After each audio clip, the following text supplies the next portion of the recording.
Okay.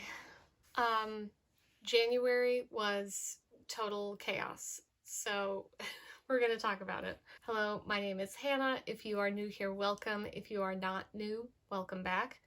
I have once again changed my filming setup, so if it looks whack, I'm really sorry. Today we're going to be wrapping up my January reading, and it was a mess.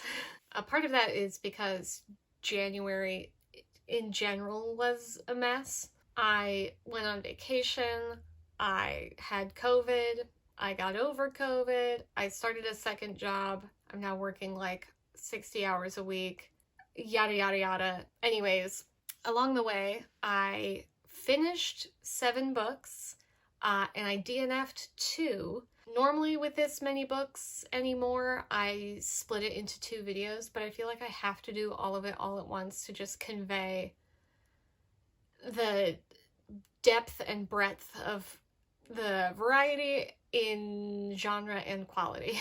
Looking at my notes, we've got literary fiction, sci-fi, true crime, thriller, poetry, a couple new favorites, and of course, what is probably the worst book I've ever laid eyes on. So, without much further ado, I'm just going to get going because there's a lot to get through. I'm going to start with the DNFs, just to get them out of the way. The first book that I DNF'd is one that I didn't dislike, I just was not engaging with it enough that I wanted to finish it, and that is Wanderers by Chuck Wendig. The audiobook for this book, I mean, it's thick, and also these are like Bible pages, and it's really small text, so it's a long book. The audiobook was like 32 hours, and I borrowed it from Libby, and I listened to it for the full 2 weeks of my loan, and I was still like just under halfway through. And it just still wasn't grabbing me, and also at the time, my other read was, not to spoil the rest of this video, but my other read was To Paradise, and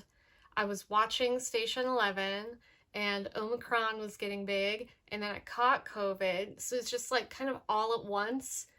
Everything in my life, real life and escapist fiction, was all like infectious disease based.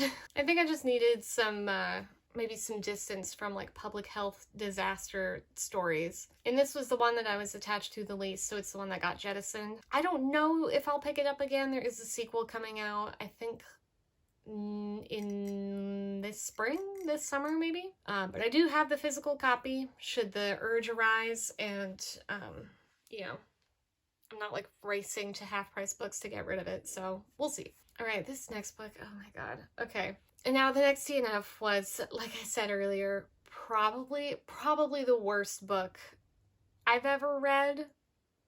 And that is Fuckboy by Sean Thor Conroe.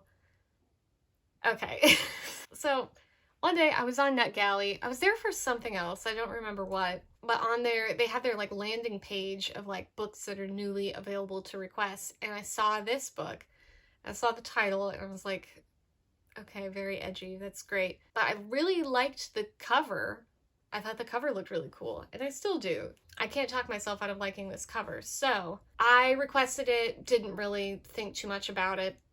So a few days later I got the email that my request had been approved and I could download the advanced reader copy. So I was like, okay, I figure I should see what this book is actually about. So I pulled it up on Goodreads, and the blurb described it as a savagely funny examination of masculinity under late capitalism. And I was like, okay, word.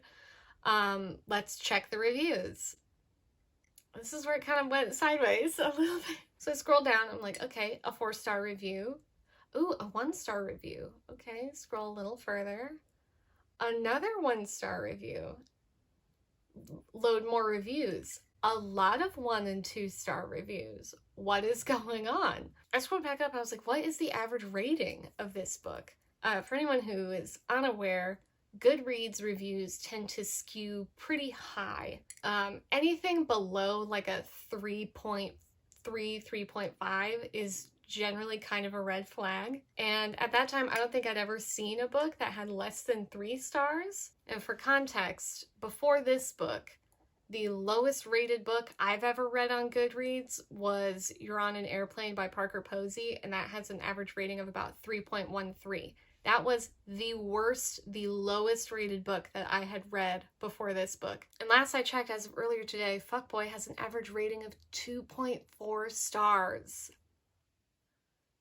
Do you know how, like, bad a book has to be for Goodreads readers to rate it that low? That's crazy. So, in all honesty, that piqued my interest even more. It's like something this, like, hated and something that everyone has something negative to say about it has to at least be interesting, right? But it wasn't. It was just really bad. There is a blog post kind of making the rounds about the author. I have not read it, but apparently he's not great. This book just has terrible takes on, like, poverty and addiction and gig work and hookup culture. It's like really every issue that it touches on, it handles really poorly. And on top of that, it's just really badly written. The writing is just really, really poor. For that part, I did kind of want to give it the benefit of the doubt, because I've read books before that a lot of people say are poorly written when they're just kind of like a weird style. One book that comes to mind is War Boy by Keith Hillsbury. I really liked this book and I really liked this style, but pretty universally, everyone who read it and disliked it for the style. So I was like, maybe it's not bad, it's just weird. But it is just bad. There's not really a lot of like talking around it to do. I don't think there was like a single comprehensible sentence in the whole 15% of this book that I read. And it wasn't difficult to read in like a big brain way. It sounded like that clip of Adele on her Instagram live. What would you do when you okay so say yes would go? Like, that's what it felt like trying to read this book. Ultimately, more than anything else, that is why I decided to DNF it. I wanted to read all of it, like, out of curiosity, like for the bit, just to say that I had read it. But it was like, it was going to take me forever to finish this book because I couldn't make heads or tails of like entire pages. And it was going to take way more time than I was willing to give it for a joke. So I moved on. So thanks NetGalley for the arc. It did come out, I think, mid-February. So if you're curious, you can check it out. But yeah, that was ass. That was really, really a bad book. I don't know the last time I gave a book 1 star, but I give that one 1 star. Now onto the books I actually finished. The first book that I finished in January and in 2022 overall was The Girl Who Loved Tom Gordon by Stephen King. This is only my second Stephen King. I read Pet Sematary a couple years ago. I thought it was alright. I read it physically because I brought it on vacation because I have just the teeny tiny mass market paperback there. This book is about an 8-year-old girl named Trisha who gets separated from her family on a hike through the woods. So it is mostly like a survival story of her just, making her way through the woods and trying to stay safe and stay alive. But because it is Stephen King, she feels this presence, like someone or something else is in the woods with her. This was pretty good. As far as a horror book, I don't think it's unbelievably scary. It was inspired by and dedicated to his son, Owen, when it was written in the 90s, so Owen was still pretty young at the time. So I kind of figured like nothing too grim would happen to Trisha, because that would be a little weird. But yeah, I thought it was all right. The bookseller part of my brain, the whole time I was reading this, was doing cartwheels though, because it's a frequent ask, in my experience at least, when people are shopping either for themselves or maybe for a younger reader who is interested in creepy books but maybe isn't ready for like blood and guts and demons and murderers, but still wants to like dip their toe into horror, or more specifically Stephen King. I think this would be a great starting point. The next book I finished was Flicker in the Dark by Stacey Willingham. I listened to the audio arc on NetGalley. So 20 years prior to like the main chunk of the book, over the course of one summer in a small town in Louisiana, 6 girls went missing, like teenage girls went missing. And our main character, Chloe's father, was arrested for it and still sits in prison for it to this day. However, in current day, Chloe's an adult, she's about to get married, and girls start to go missing again in a really similar way to 20 years ago. And they don't know if it's unrelated or if it's maybe a copycat.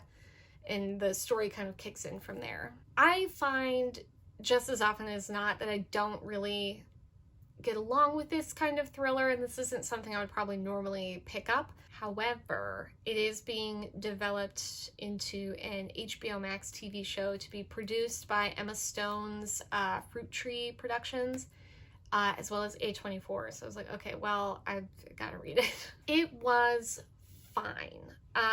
There was nothing particularly weak in the writing. There was nothing particularly offensive. It was just very predictable. It felt like a lot of other books that I've read before. It reminded me a little bit of Pretty Girls by Karen Slaughter, which I also didn't super care for. But yeah, it was very, very predictable. I know that's not like the sole metric to judge a thriller by, but it just wasn't very thrilling. I'll include a couple clips that I took as I was reading it that do contain spoilers for this book, so I'll put up a little band that says when the spoilers are done. But here are those clips. Good morning. I look awful. It is Monday, January 10th. I just finished chapter 8 of Flicker in the Dark. And I would like to go on record as saying I think her brother did it. I think her brother is doing the copycat murders, and I think her brother did the original murders and the dad took the fall for it. I think her weird fiance is a red herring. I think it's way too obvious for it to be like the fiance is this creep who's obsessed with them. Yeah, I think the book comes out tomorrow. I want to go on record, even though I look awful, with my opinion on what's going on. Okay, thank you. Just checking in. It's, God, what day is it? I think it's Thursday the 13th. I just finished the book. I was right. Ruthie's asleep. That's how thrilling that book was. It's fine. It just kind of feels like I wasted several hours of my time, but it's okay. So yeah, even though it was okay, the fact that I could clock what was going on from like the 10-15% mark, and then I ended up being right, it kind of made it so everything I read after the 10 or 15% mark just kind of felt like a waste. But I would have been more annoyed if I was wrong, so I guess points there. All right, now we're getting into some heat. The next book I finished was To Paradise by Hanya Yanagihara. I had the e-art courtesy of NetGalley. I actually had it quite a bit in advance. I started this book like at the very beginning of December, and I didn't finish it until halfway through January. It is thick. It is big. So yeah, it took me about like a month and a half to finish, but finish I did. I have read her other 2 novels. I read The People in the Trees last year and A Little Life in 2019. And this is pretty different from her previous 2, which are pretty different from each other, complete honesty. It's also a very difficult book to try to blurb. So there are these 3 stories set in 1893, 1993, and 2093. So in 1893, which I think was probably my favorite of the 3 stories, it's set in this like alternate version of the US. My understanding, I don't remember if it says exactly, my understanding is that the American Civil War did happen, but it kind of shook out differently than it did in real life, was my understanding. So in the North, there's the free states, and the South, there's the colonies, and the whole middle is America, and then the West Coast states are the West. And Maine is their own country, which is really funny. It's very Maine of them. And then in 1993, that's the story that probably most closely resembles what real life 1990s were like. And then in 2093, years in the future, every couple years, humanity faces like COVID level pandemics and worse, like pretty consistently. So the countries of America as we knew them in the previous sections are basically gone. And the characters live in what's basically this like totalitarian dystopian version of Manhattan. The book is a little inscrutable about whether these stories are related or not. I read it as they are related. Sometimes one section of the story will like really obliquely reference the others. They revolve around a lot of the same locations, like the same house in Manhattan in Washington Square. Most of the main characters have the same names and the same surnames. There's always major characters who are of Hawaiian descent. In a way, it's implied they're probably related. But yeah, by my count, there are no fewer than 5 characters named David in this book. I wish I could find, I had like a piece of scratch paper going just with like family trees and like arrows and lines and squigglies drawn between everyone to keep everything straight, because there's Davids, there are several Edwards, Charles, Peter, there's always a butler named Adams. Like, it's the same in each section. Super interesting. So that was my reading, but I feel like it is designed to kind of be subjective. But I really did like this. This story is vast, like not just in its time scale, but in its detail. She's created these like huge, complex family trees and histories and governments, and like there's just so much inside this book. And there are these like really big picture, while still being very subtle discussions on like identity and like how do we define a people and who decides what is a nation. And there are these discussions of like free will and like duty to the self versus duty to the family versus duty to society. Like these really like big picture question marks. There's also this discussion, I saw it brought up, I don't remember if it was in a blurb or a review, but there's this discussion on how any definition of paradise, of utopia, is going to be exclusionary. Like when we imagine a perfect world or a perfect society, what is absent from that? What's missing? What's going unsaid when we talk about like what utopia means? An example of that, in the 1893 section, the free states, you know, in the 1890s have created this kind of like queer utopia where men marrying each other and women marrying each other is not just accepted in society, it's very expected and it's very routine to them, and it's not something that's remarkable at all, but it is something that is different about them from the other countries of America. And these characters who get to live in this utopia have conversations about like, should we accept refugees from elsewhere? So it like begs the question, like, yeah, it's paradise, but who is it paradise for? Like, to whom is this a paradise? Because it's not a paradise to a lot of people who live there, but to them it's like, wow, we did it. It's very American. But yeah, that's something that's really like spectacular about this book, is that even though it is like so thought through and like so thoroughly realized and like complete, there's still like a lot of room for the reader to wonder. There's a lot of kind of like open endings or non-endings and like half stories that characters tell each other. So there aren't easy answers for the reader at any point in this book.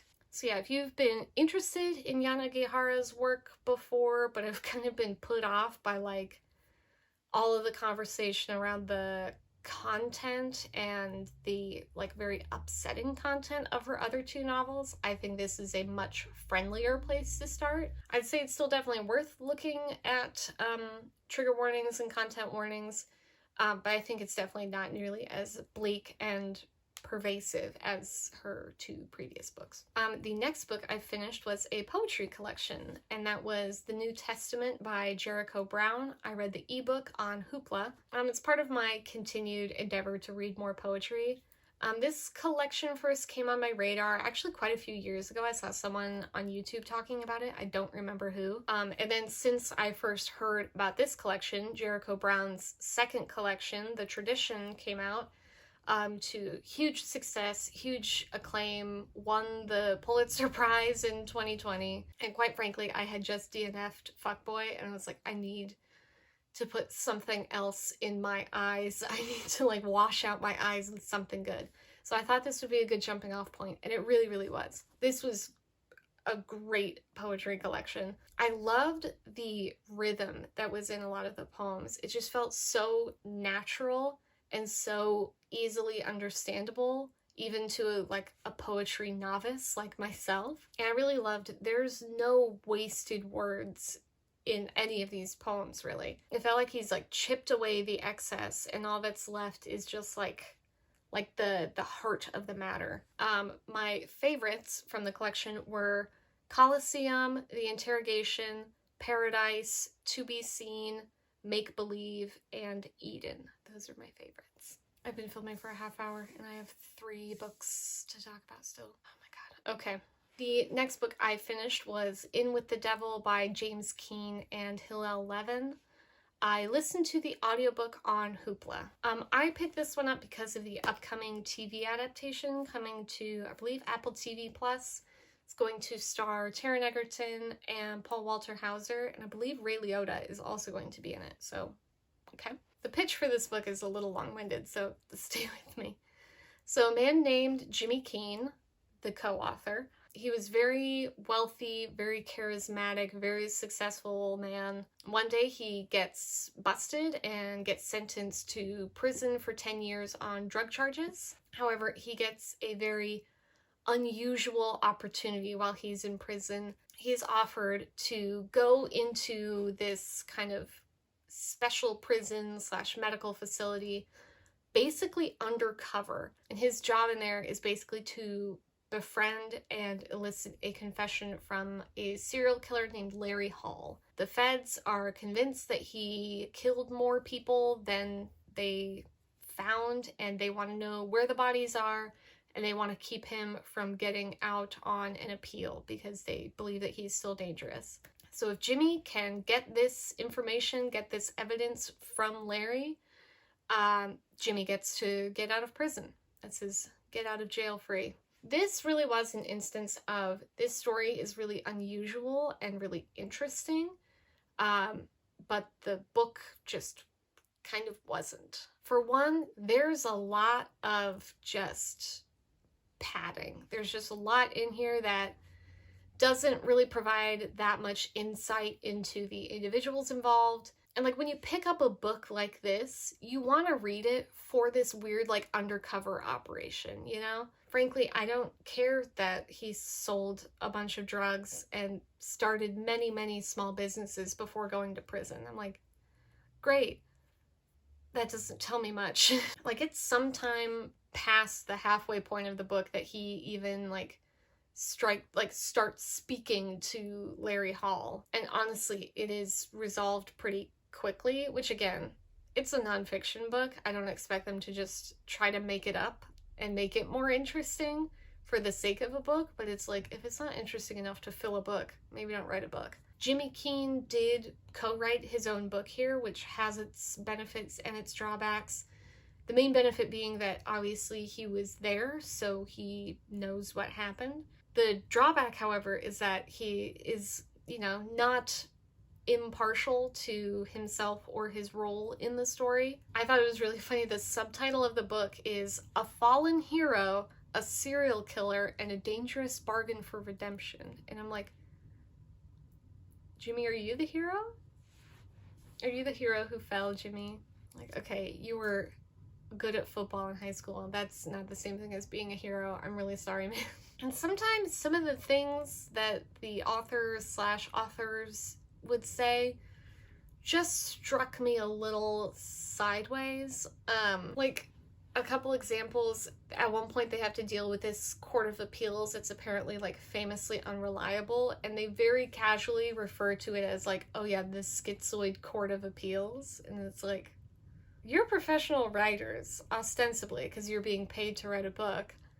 What are you doing? I don't know, just sometimes just felt generally unsavory in a way that was like distracting. So yeah, this was fine. I didn't love it. I thought it was kind of dull. But I definitely will be watching this series because I think, you know, dramatized, it will probably be a lot more interesting. The next book that I finished was another very highly anticipated new release, and that was Sea of Tranquility by Emily St. John Mandel.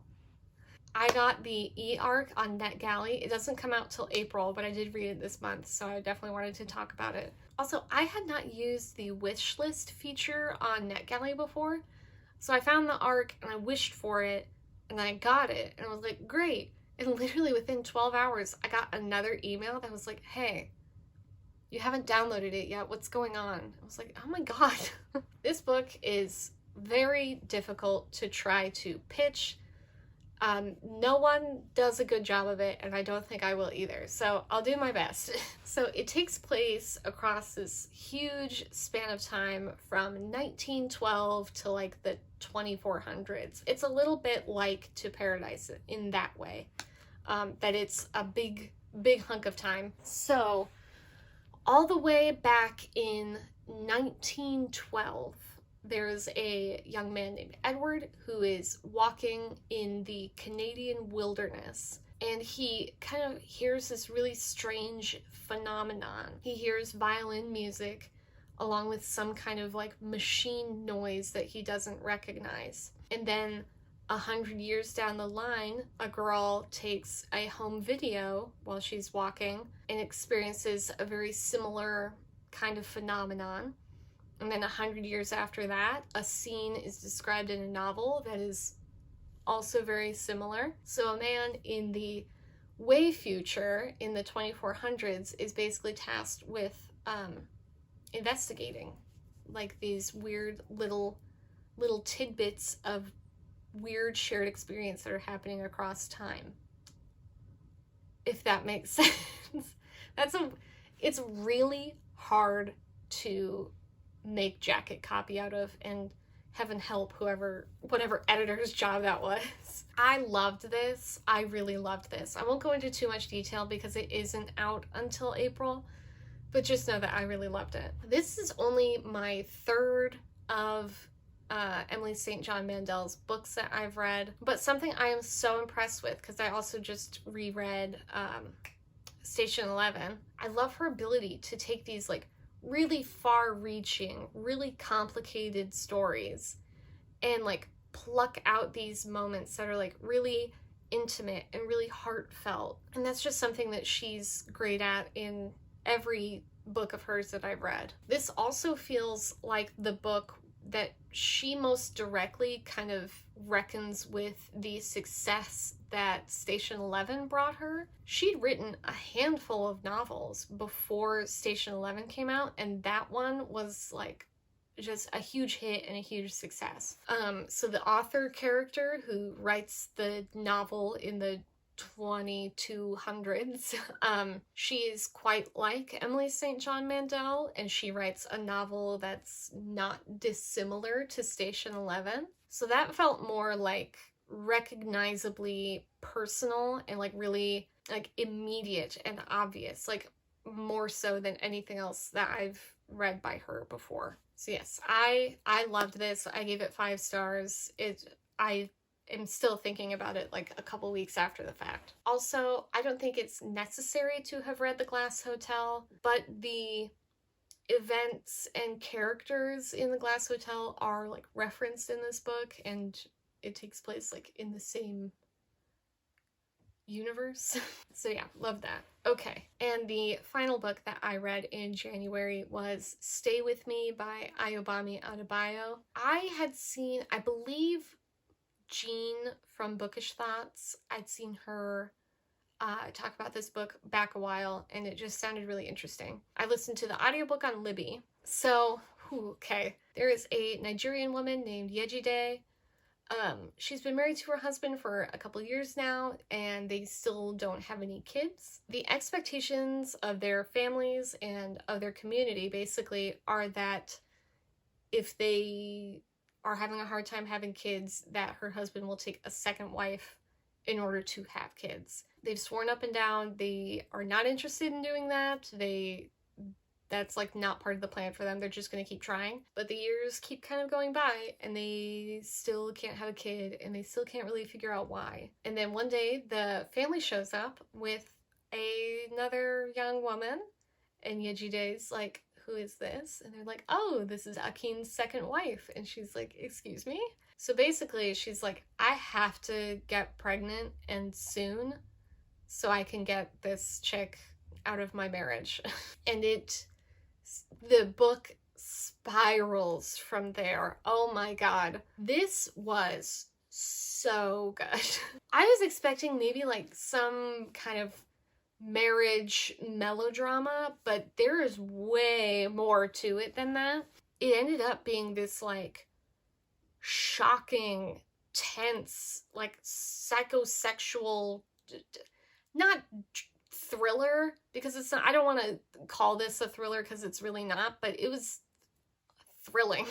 And Ayobami Adebayo writes in a way that is so dialogue driven, and it's so like psychologically and relationship focused. Like if two characters are having a conversation, the narration is not leaving like the space between them, and it is very intense to read some of these scenes, especially listening to the audiobook. The audiobook narrator was incredible. Her name was Ajua Ando, and like this was a performance. Like it was really an incredible audiobook experience. So this was totally brilliant. Another 5-star. I'm really glad I was able to end the month with 2 5-star books in a row, because I really needed it. But yeah, I love this. I think she has a new book coming out this summer, so I'm definitely keeping my eye out for that one. So, looking forward. So, that is all I have. Good Lord, we made it. Oh my god. I don't believe I have too much else to say. January, February, March are like pretty thick arc months for me this year, it's looking like. That's why there were so many brand new releases in the January wrap-up, and there will probably be several in February as well, but it's alright. Like I mentioned at the beginning of the video, I did start a second job. I am back book selling, so I may have less time for reading, but I am going to be around books and talking about books for part of my week, so that's good, I guess. So I'm going to stop apologizing for being tired in every single video I make, because I'm working. So yes, I hope you had a good January. I hope you're having a good February. And I don't have anything else to say, I don't think. Thank you for watching, and I will see you in the next one. Bye!